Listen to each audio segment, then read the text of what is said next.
ಸಮಾರಂಭದಲ್ಲಿ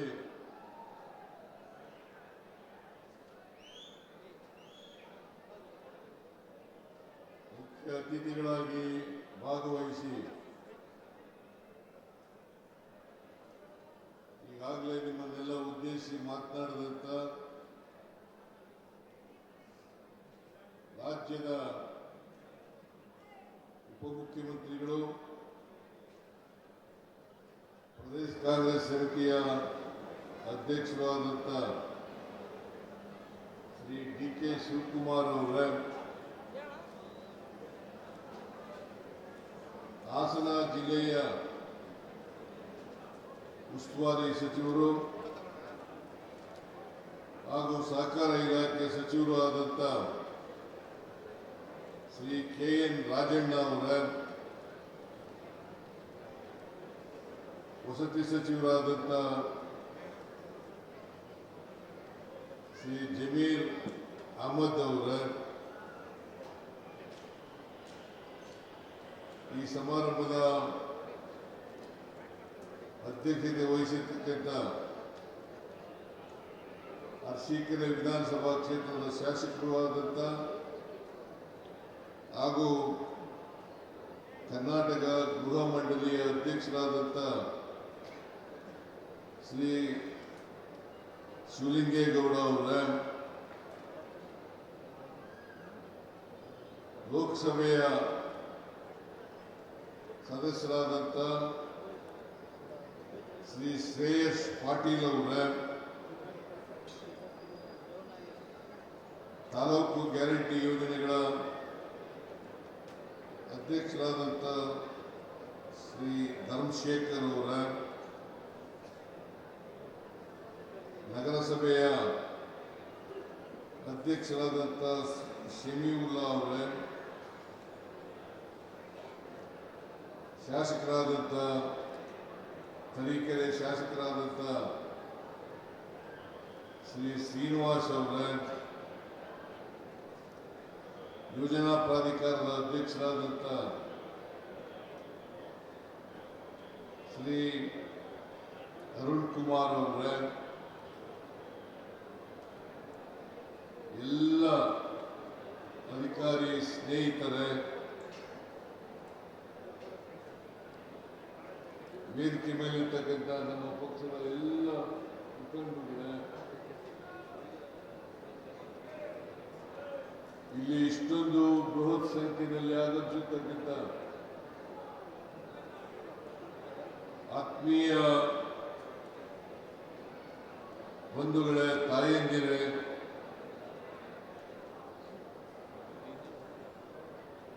ಸುದ್ದಿ ಮಾಧ್ಯಮದ ಗೆಳೆಯರೇ,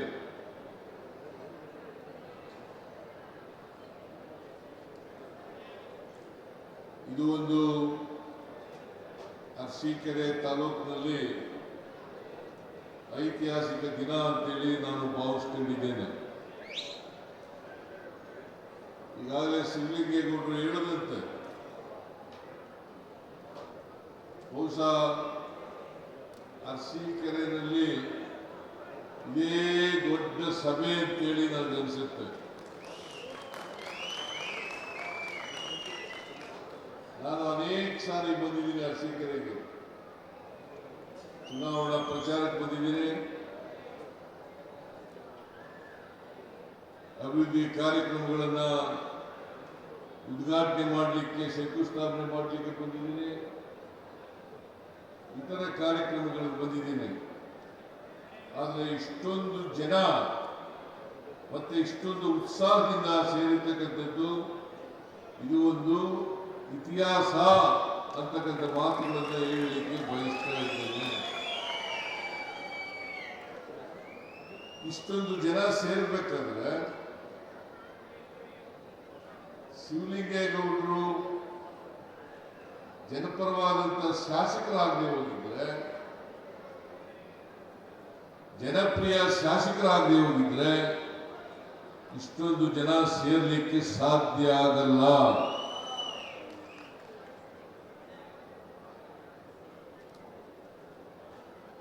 ಇದು ಏನ್ ಸೂಚಿಸ್ತದೆ ಅಂತಂದ್ರೆ,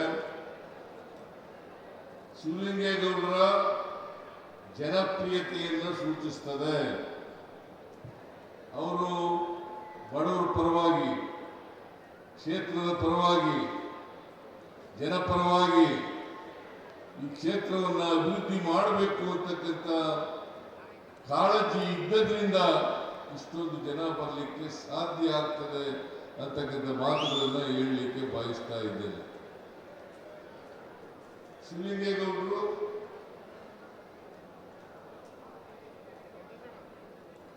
ಅವರ ಕ್ಷೇತ್ರದ ಅಭಿವೃದ್ಧಿ ಮಾಡಬೇಕಾದ್ರೆ ಹಠದ ಸ್ವಭಾವವನ್ನು ಇಟ್ಕೊಂಡಿರ್ತಕ್ಕಂಥವ್ರು ಹಠ ಮಾಡ್ತಾರೆ.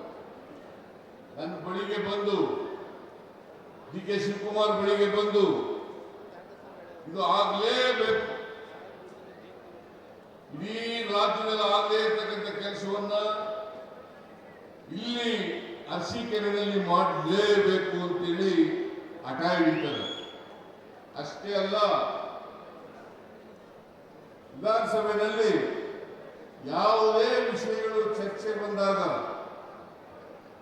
ಅದರಲ್ಲಿ ಭಾಗವಹಿಸತಕ್ಕಂಥ ಪ್ರವೃತ್ತಿಯನ್ನು ಬೆಳೆಸಿಕೊಂಡಿದ್ದಾರೆ.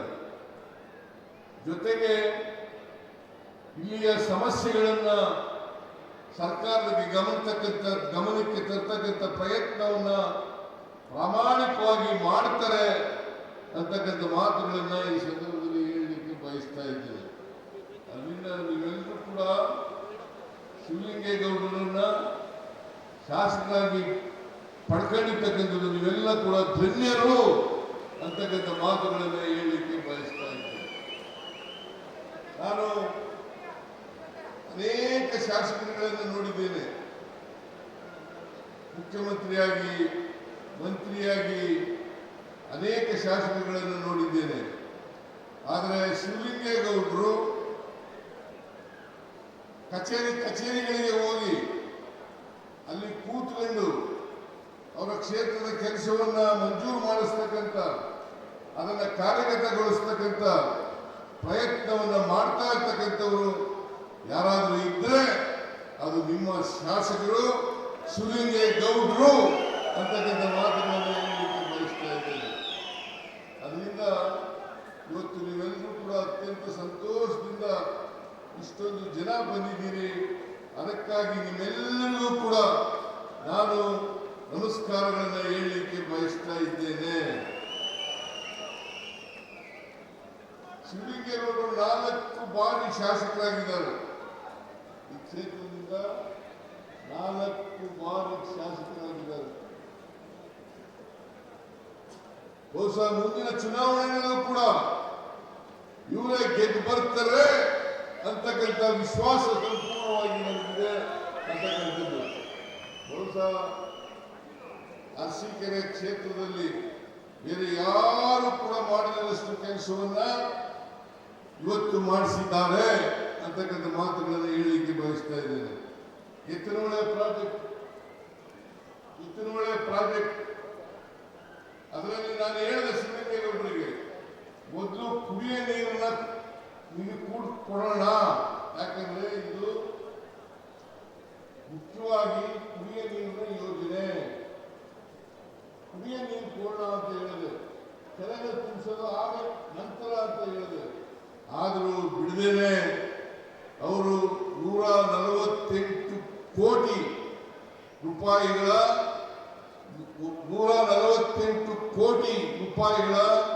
10 ಕೆರೆಗಳನ್ನು ತುಂಬಿಸ್ತಕ್ಕಂಥ ಯೋಜನೆಯನ್ನು ಮಾಡಿದ್ದಾರೆ. ನಾನು ಎತ್ತಿನಹೊಳೆ ಪ್ರಾಜೆಕ್ಟ್ ಪ್ರಾರಂಭ ಆದಾಗ ಇವರು ಆಗೋ ಆಟ ಮಾಡಿದ್ರು.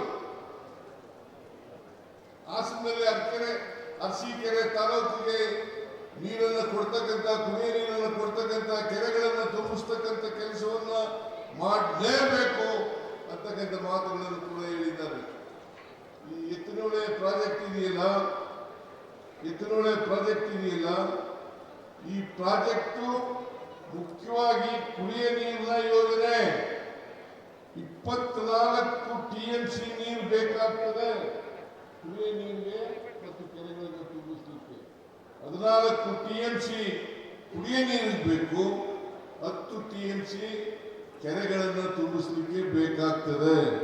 ಮೊದಲು ಕುಡಿಯ ನೀರನ್ನು ಕೊಡೋಣ, ಆಮೇಲೆ ಕೆರೆಗಳನ್ನು ತುಂಬಿಸ್ತಕ್ಕಂಥ ಕೆಲಸವನ್ನು ಮಾಡಲಿಕ್ಕೆ ಪ್ರಯತ್ನವನ್ನು ಮಾಡ್ತೀವಿ. ಆದರೆ ಇಷ್ಟು ಮಾತ್ರ ಹೇಳಲಿಕ್ಕೆ ಬಯಸ್ತಾ ಇದ್ದೇನೆ, ಈ ಯೋಜನೆಯನ್ನ ಪೂರ್ಣಗೊಳಿಸಿ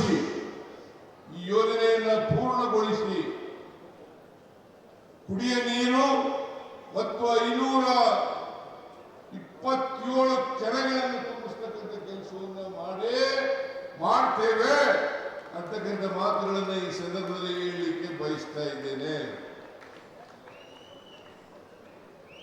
ಇವತ್ತು ಸುಮಾರು 570 ಕೋಟಿ ರೂಪಾಯಿಗಳ ಅಭಿವೃದ್ಧಿ ಕಾರ್ಯಕ್ರಮಗಳಿಗೆ ಶಂಕುಸ್ಥಾಪನೆ ಮತ್ತು ಉದ್ಘಾಟನೆ ಕಾರ್ಯಕ್ರಮವನ್ನು ಮಾಡ್ತಾ ಇದ್ದೀವಿ.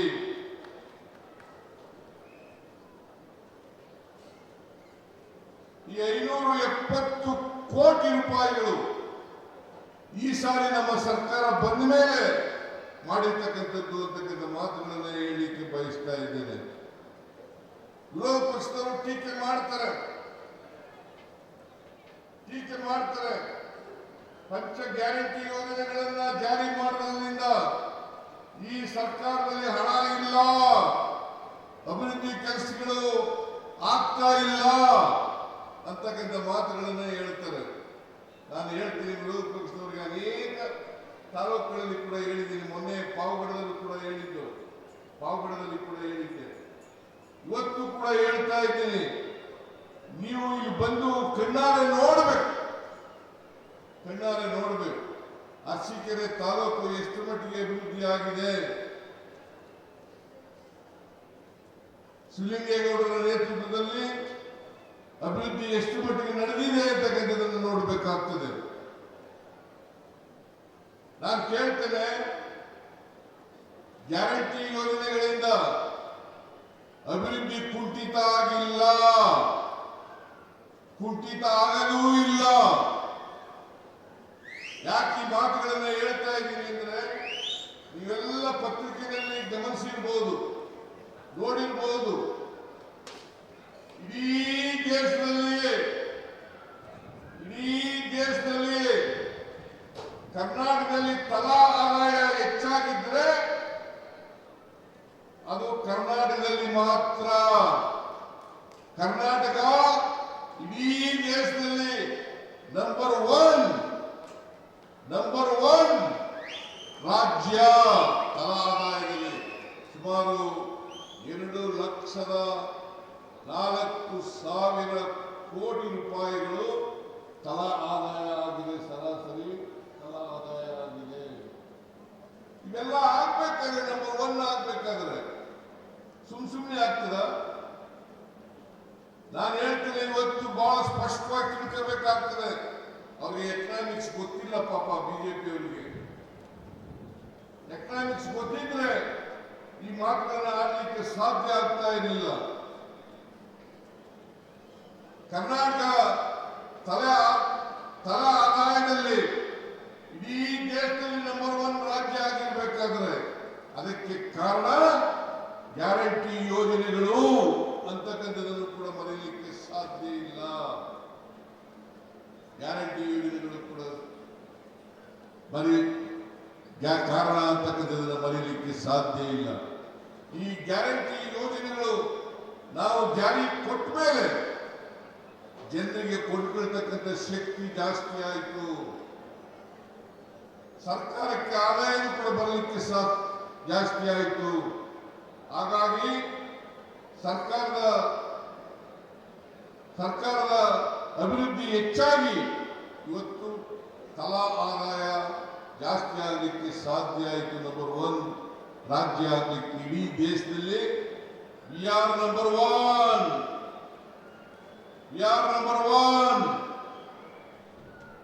ಇದು ಅರ್ಥ ಆಗ್ಬೇಕು, ವಿರೋಧ ಪಕ್ಷದವರಿಗೆ ಅರ್ಥ ಆಗ್ಬೇಕು. ಇದು ಅಭಿವೃದ್ಧಿಗೆ ಹಣ ಇಲ್ಲ ಅವರಿಗೆ. ಕರ್ನಾಟಕ ರಾಜ್ಯ ದಿವಾಳಿ ಆಗಿದ್ರೆ ಆರ್ಥಿಕವಾಗಿ. ಇವತ್ತು ತಲಾ ಆದಾಯದಲ್ಲಿ ನಂಬರ್ ಒನ್ ಆಗಲಿಕ್ಕೆ ಸಾಧ್ಯ ಆಗ್ತಾ ಇರಲಿಲ್ಲ. ಶಕ್ತಿ ಯೋಜನೆ, ಗೃಹಲಕ್ಷ್ಮಿ ಯೋಜನೆ, ಗೃಹ ಜ್ಯೋತಿ ಯೋಜನೆ, ಅನ್ನಭಾಗ್ಯ ಯೋಜನೆ, ಯುವ ನಿಧಿ ಯೋಜನೆ, ಈ ಜಾರಿಗಳು, ಈ ಕಾರ್ಯಕ್ರಮಗಳು ಯಶಸ್ವಿಯಾಗಿ ಜಾರಿಯಾದದ್ರಿಂದ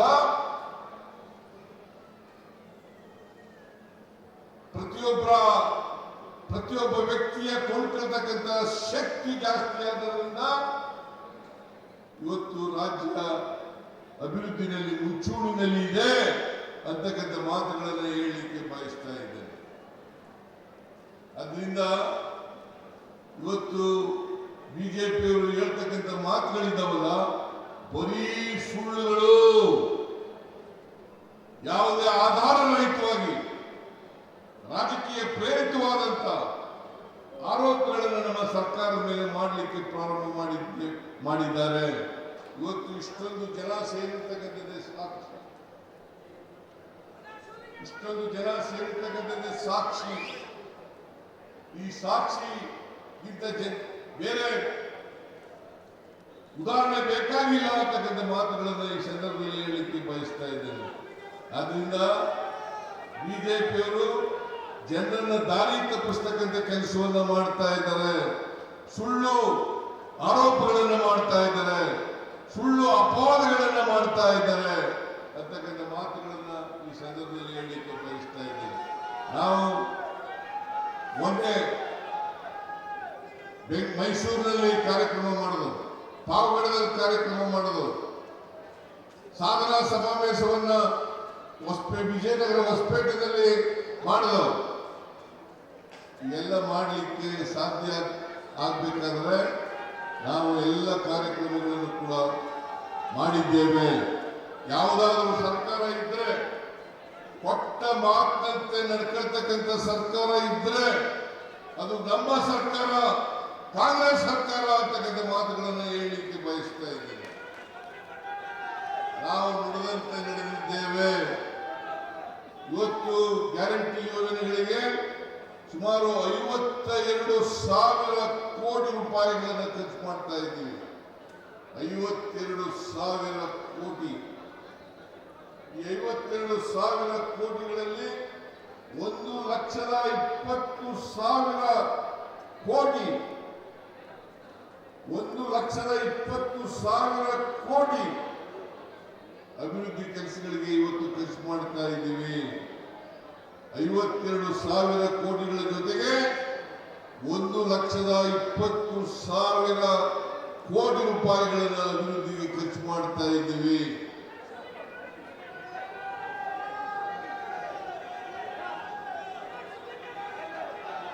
ಶಿವಲಿಂಗೇಗೌಡರಿಗೆ ರಾಜಕೀಯ ಭವಿಷ್ಯ ಇದೆ.